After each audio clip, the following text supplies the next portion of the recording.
Welcome back, ladies and gentlemen. We're now joined live from Minya by Nile TV's correspondent Hany. Farag, Hany, good afternoon to you. Good afternoon to you. Good afternoon to all our dear viewers. Right, Hany, now the break hour is over and from 4 p.m.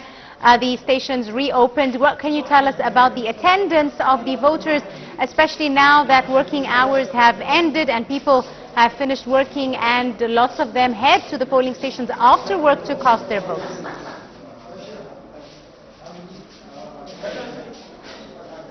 Okay, let me say about 4 hours only are separating us from the end of this parliamentary elections process. A fierce electoral race, a high temperature of competition between the candidates in this voting process. Supporters in villages are very enthusiastic for their candidates. On the ground, a long-term voting marathon racing for the various institutions of the Minya governorate. By such expressions, we can describe the different dimensions of the scene of the legislative elections in Minya governorate. On the second and last consecutive days, the temperature of the electoral race rises enormously. The enthusiasm of the supporters of this candidate in Saft al-Khammar village situated in the first constituency of Minya has turned into violent disputes and even fights in front of the electoral committees. But there was a quick intervention, rather an urgent reaction from the police officers to stop all this.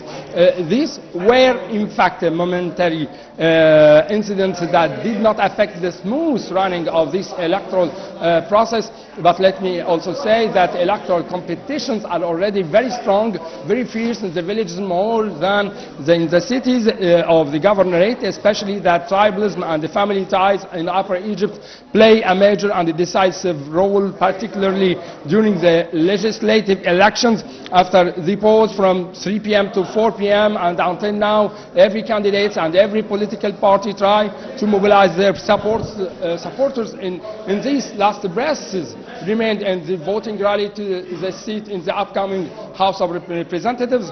Besides family ties and the tribal ties, the citizens here voting many to whom will serve them socially and economically. They are supporting the candidate that can change their life better through representing them in the House of Representatives.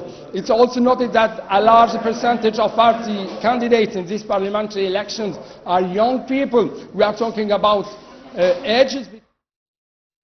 الصحفي الاسبوعي، ويمكن احنا بقالنا يعني فتره ما عملناش اللي هي المؤتمر بعد المجلس مباشره، بالرغم ان كان في العديد من المؤتمرات على فعاليات واحداث مختلفه، ولكن دوري مره اخرى رحب بحضراتكم. ونبدا هذا الاسبوع طبعا بالحدث الابرز هذا الاسبوع، الا وهو بدء المرحله الاولى لانتخابات مجلس النواب اللي بدات في 14 محافظه. وطبعا احنا الحقيقه كانت الفتره السابقه كلها the past phase we are going to complete working in the coming phase. All the exerted efforts of the government was concentrating on the election process, and on top of which was the National Election Authority to provide all the logistical supports and be sure that it's secured and safe process and that the election process is going on very smoothly and easily. Also, the Ministry of Foreign Affairs have made all the preparations, and it was a very well organized voting abroad. The first was Senate elections, and now it's the Parliament elections.